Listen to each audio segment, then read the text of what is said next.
그러니까 이 법안의 핵심은 원전 사업자가 원자력안전위원회의 건설 허가를 받기 전에 안전성 검증이 되지 않은 기기 및 설비의 제작에 먼저 착수하는 행위를 금지하는 그런 법입니다. 자, 하지만 이제 이런 내용은 국제적 관행을 완전히 무시한 행위고 우리나라의 원전 산업 경쟁력을 심각하게 훼손할 수 있는 그런 문제라고 생각되고요. 먼저 이제 원전 건설 시 주요 기기를 선 주문하는 것은 국제적인 관행입니다. 미국, 프랑스, 영국, 중국 같은 주요 원전 수출국들 또는 건설국들이 모두 이러한 방식으로 채택을 하고 있고요.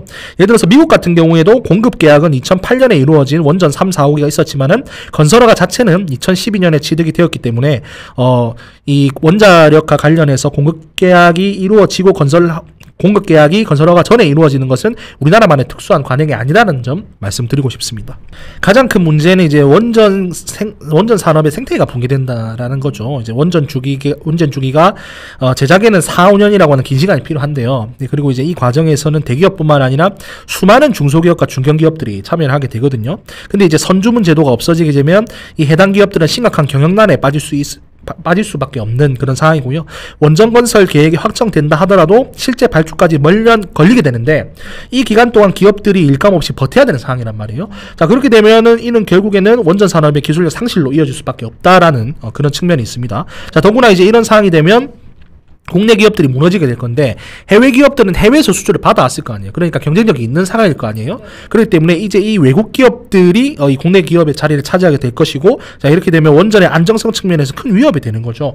국내 기술로 만든 부품이 외국산으로 대체되게 되면은 당연히 그만큼 유지보수나 긴급상황 대처 능력이 떨어질 수밖에 없지 않겠습니까? 선주문 제도는 오히려 안정성을 높이는 데 기여합니다. 왜냐하면 제작 기간이 충분히 확보되게 되면 더 높은 품질의 부품을 만들 수 있게 되고, 그렇게 되면 안전하게 연결이 되는 거잖아요.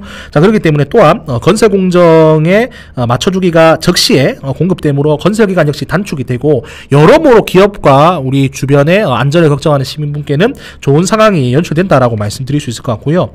더욱이 이제 안정성이 검증되지 않은 기기가 실제로 설치될 가능성이 전혀 없다, 이렇게 지금 알려져 있습니다. 모든 기기가 사용전 검사와 운영 허가 단계에서 철저히 검증이 되기 때문입니다.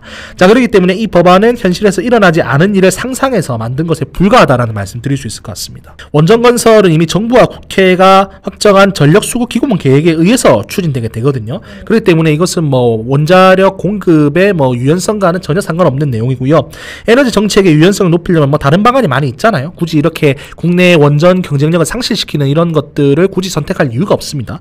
자, 오히려 이제 해당 법안은 우리나라 원전 산업의 경쟁력을 의도적으로 떨어뜨리는 악의적인 시도라고 생각이 되고요. 전 세계적으로 원전 수요가 늘어나는 상황에서 우리나라의 경쟁력을 스스로 깎아내리는 이러한 법안이다. 솔직히 이 법이 통과될 거라고 생각하진 않아요. 발의가 됐다라는 건데 발의 자체가 좀 위험한 법이다라고 말씀드릴 수 있을 것 같고요.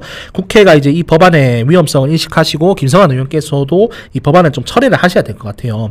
그리고 이제 오히려 이제 우리 원전 산업의 경쟁력을 높일 수 있는 방안을 모색을 해야 되는데 에너지 안보를 위해서 국회가 원자력 경쟁력을 깎는 이런 법안이 아니고 원자력 경쟁력을 확보할 수 있도록 예산 지원에 집중하셔야 된다는 말씀 드릴 수 있을 것 같습니다.